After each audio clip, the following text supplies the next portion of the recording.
Có một loại nước mắm thuần khiết sinh ra để làm nên sự khác biệt, gói trọn tinh hoa của biển cả, đánh thức hương vị đậm đà thượng hạng, đẳng cấp, sang trọng, là món quà tình thân ý nghĩa để luôn nhắc ta nhớ về cội nguồn. Nước mắm Hoàng gia, tinh hoa đất Việt. Nước mắm Hoàng gia hiện nay đã có mặt tại tất cả các tiểu bang trên toàn quốc Úc Châu với 3 kích cỡ khác nhau, bao gồm 250ml, 500ml và 750ml. Tại Sydney, nước mắm Hoàng gia đang được phân phối bởi công ty Sydney Tissue và bán lẻ tại các siêu thị và nhà hàng. Mọi chi tiết xin liên lạc số phone 0478 807 907.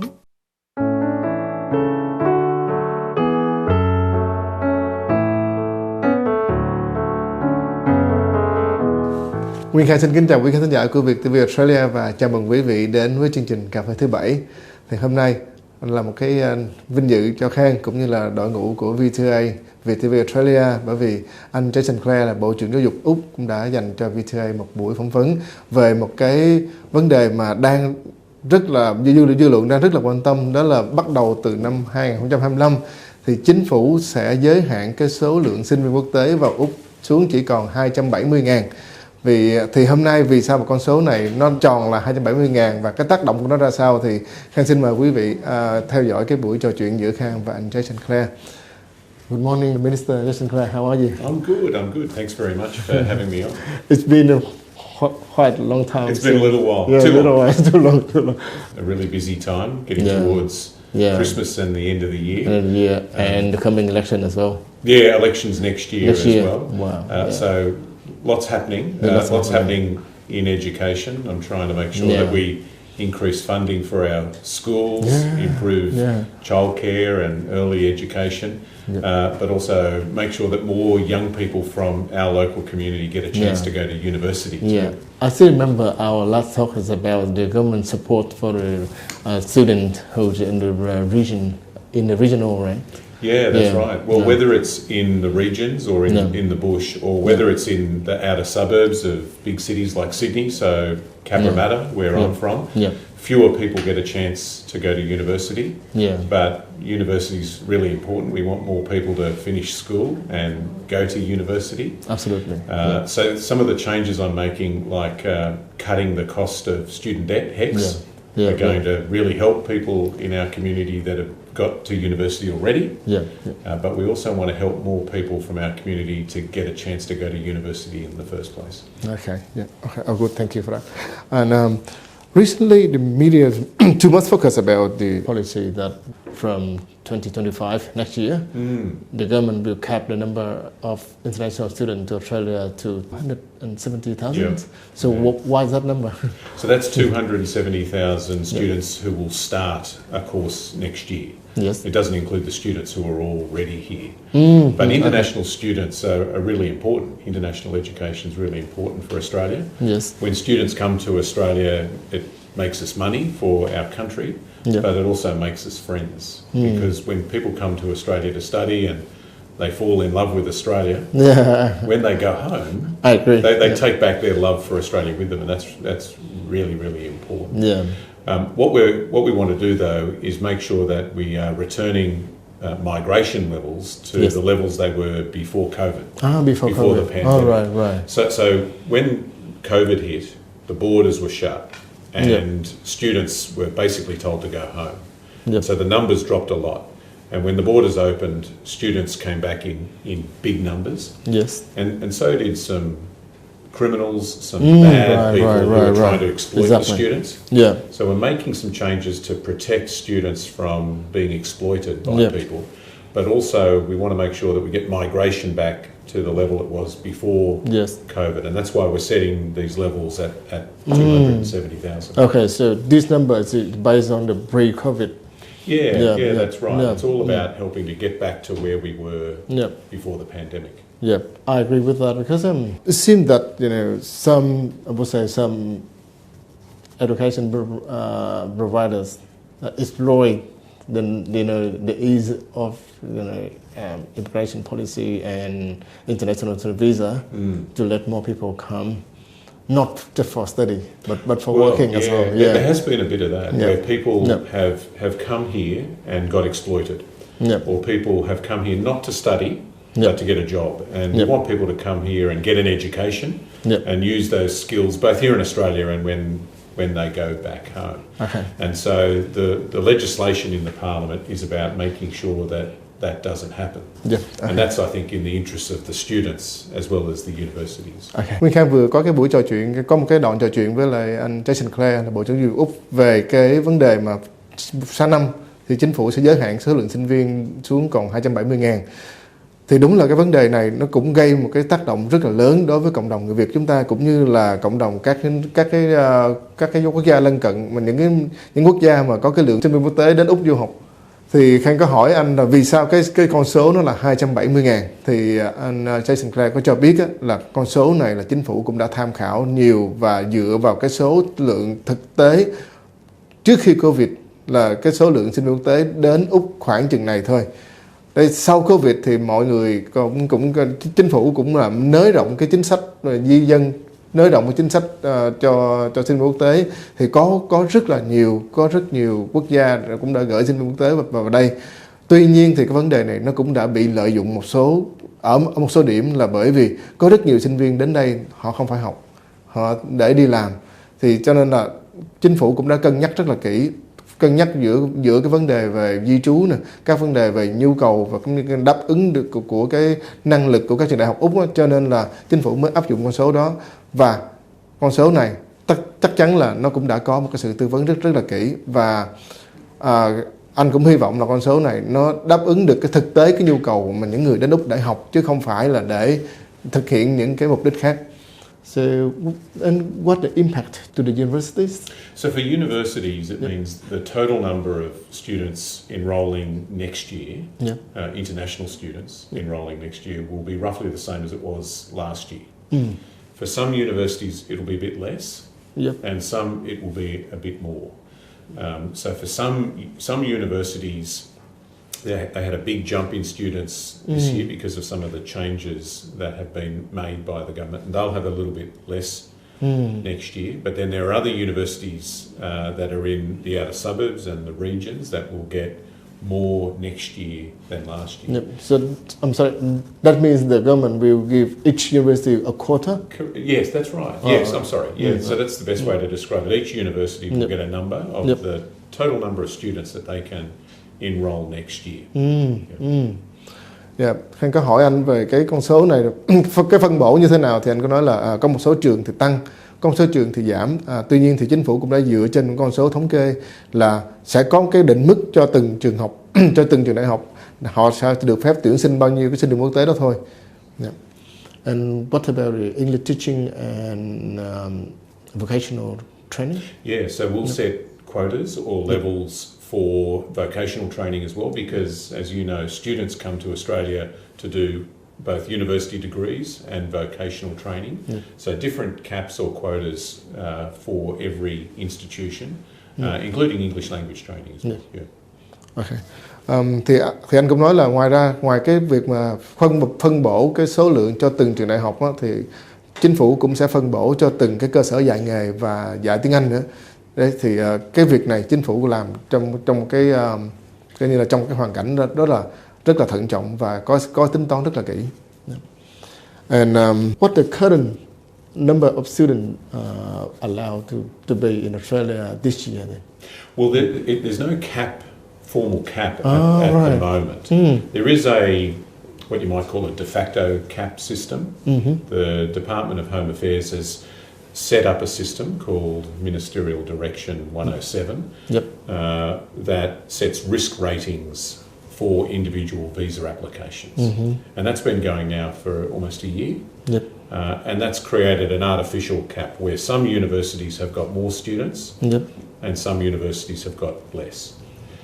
And it's a fairly blunt way of doing it. So many universities have come to me and said, look, it would be better if we set an individual quota or cap for every university, so that it's not just some universities that benefit.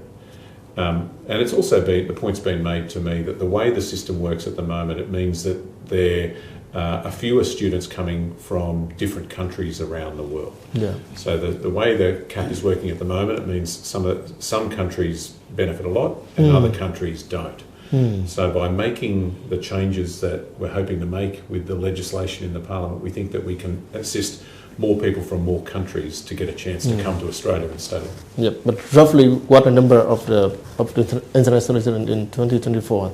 The total number of international students at the moment is all up across multiple years is around about sort of 700,000 or 800,000. Wow. Yeah. So that will be a big drop next year. Well, no, because remember the 270 is year one. Okay, so that's the number for people entering in their first year. Right.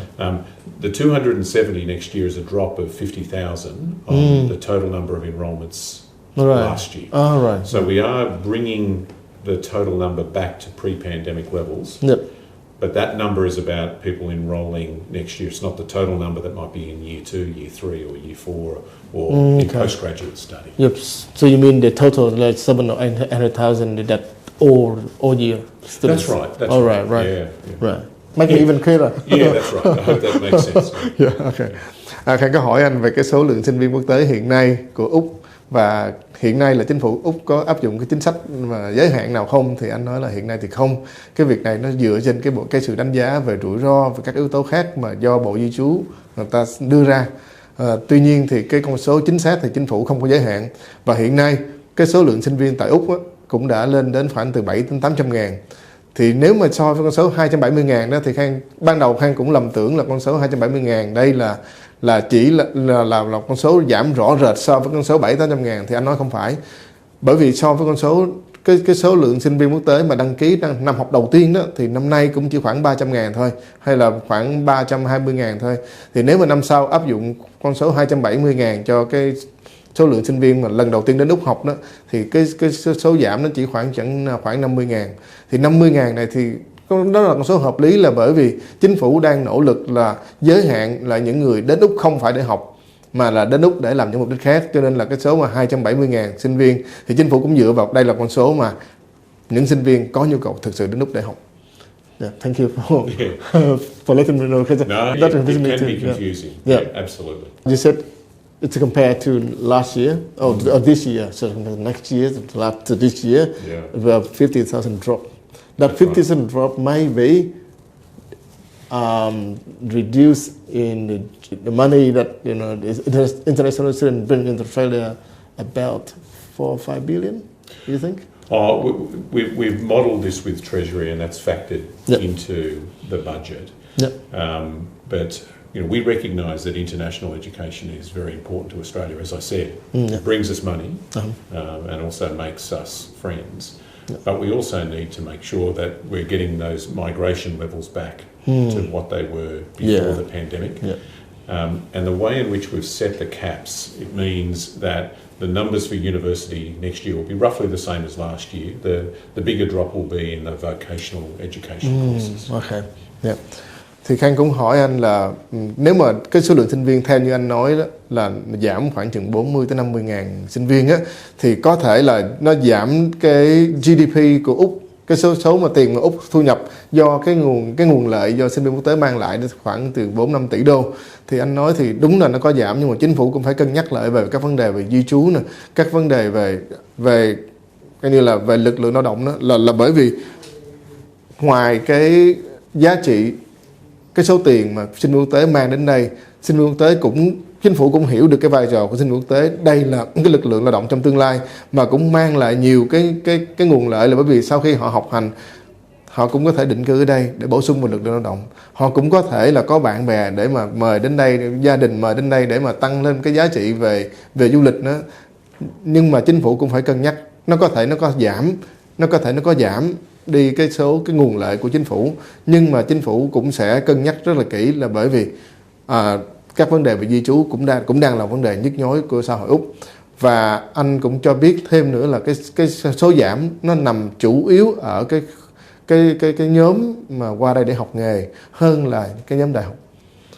I think another important point is that teaching or educating students from overseas doesn't just involve students coming to Australia, but it can also involve our universities going overseas. And about 10 Australian universities have set up their own campuses overseas as well, all around the world, from Indonesia to Malaysia to India to Vietnam. So RMIT is a good example of that. RMIT has been in Vietnam for a long time. So there are two ways to help international students to get an education. One is for them to come here, and the other is for us to go there.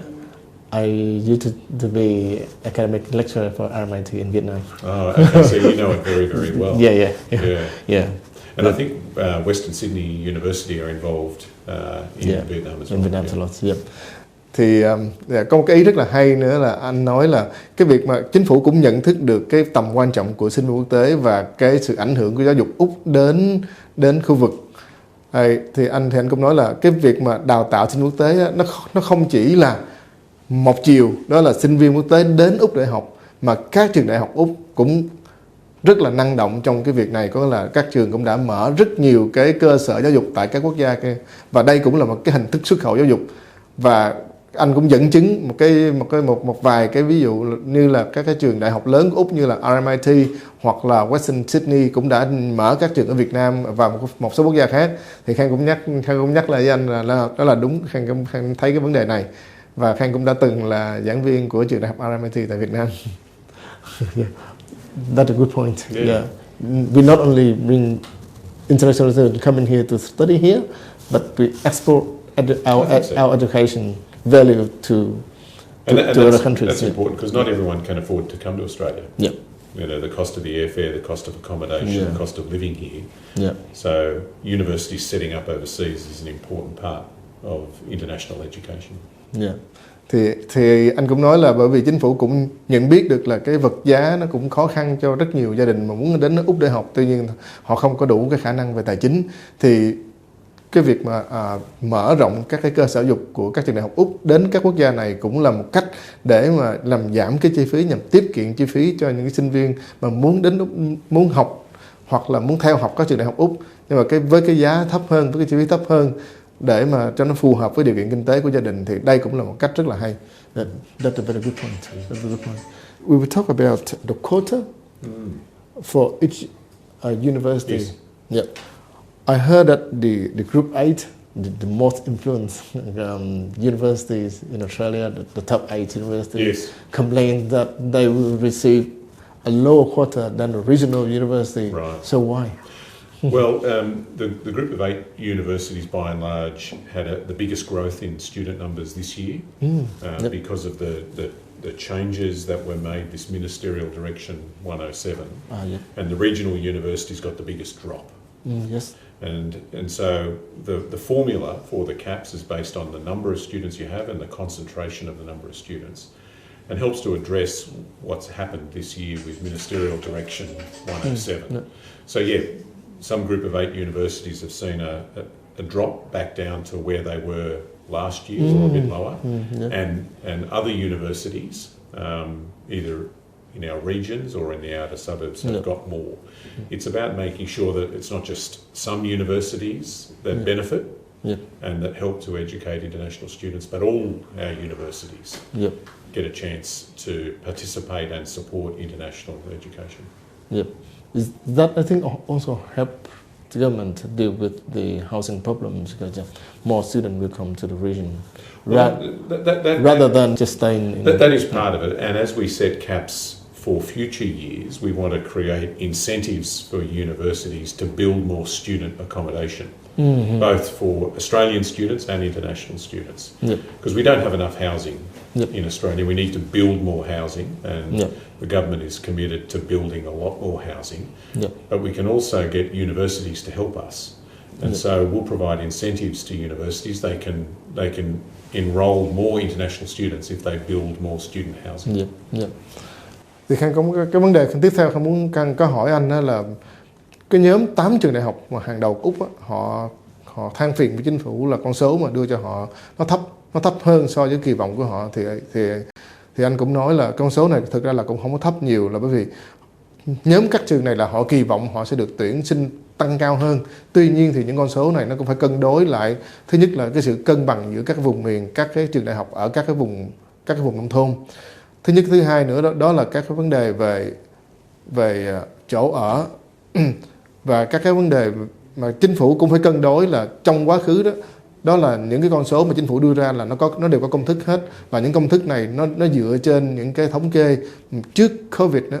Thì đây là cái giải thích của anh và Khang nghĩ là nó cũng hợp lý. Ngoài ra là anh cũng cho biết thêm đó là các cái nhóm trường đại học lớn á, cũng phải hợp tác với chính phủ, là chính phủ cũng đã hỗ trợ rồi, là cái việc mà xây dựng thêm những cái chỗ ở cho sinh viên, là bởi vì hiện nay cái vấn đề nhà ở của xã hội Úc chúng ta đang là một vấn đề rất là nhức nhối, vấn đề rất là lớn. Đó là nếu như sinh viên quốc tế mà đến đây mà chỉ tập trung ở các khu vực đô thị đó thì chắc chắn là cái nhu cầu về nhà ở sẽ tăng lên, và đó là lý do mà chính phủ cũng cân nhắc và muốn đưa cái số lượng sinh viên quốc tế nhiều vào các cái khu vực nông thôn, mà là những cái khu vực mà sinh viên có thể là tìm kiếm cái chỗ ở nó dễ dàng hơn. Và trong tương lai là chính phủ cũng sẽ hợp tác với các cái trường đại học, đó là hỗ trợ các trường đại học là đầu tư xây dựng các cái cơ sở, các cái nhà ở cho sinh viên.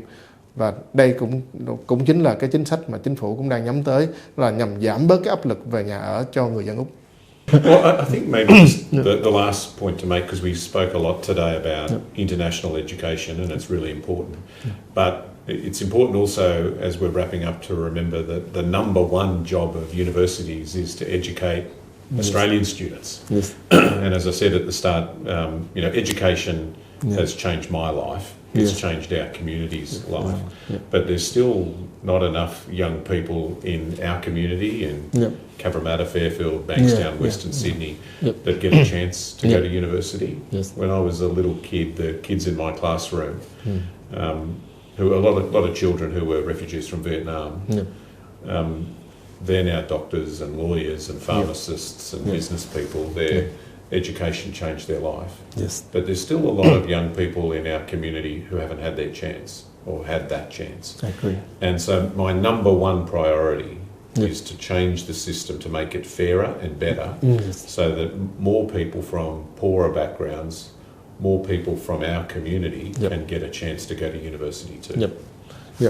Thì anh cũng vừa chia sẻ một cái ý rất là hay nữa, là chúng ta nói nhiều về cái việc sinh viên quốc tế, nhưng mà cái mục tiêu cuối cùng của các trường đại học Úc đó chính là tạo ra một cái lực lượng lao động cho chính người Úc.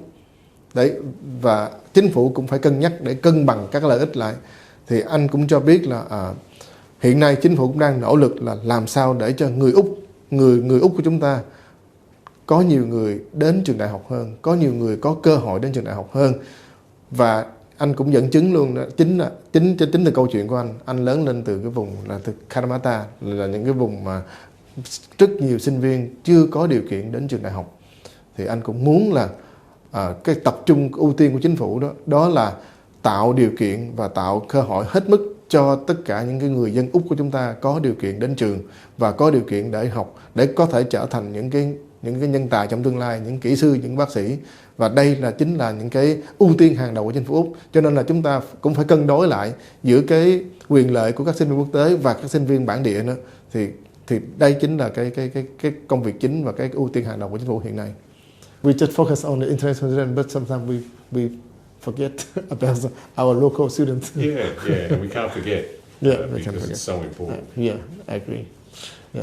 Thank you for your time today. No, thank you. Thanks very much. Nguyên Khang cũng vừa trao đổi với anh và là cái ưu tiên của chúng ta đôi khi không chỉ là các sinh viên quốc tế mà còn là sinh viên bản địa nữa. Và một lần nữa Khang cũng cảm ơn khán thính giả đã xem chương trình và hy vọng là gặp lại quý vị vào chương trình sau. Và nếu như quý vị có những cái thắc mắc hay là những cái vấn đề về giáo dục thì quý vị cũng có thể là email đến cho chương trình để cho Khang có thể có cơ hội làm việc với Jason Clare những cái vấn đề mà quý vị đang quan tâm. Nguyên Khang xin kính chào.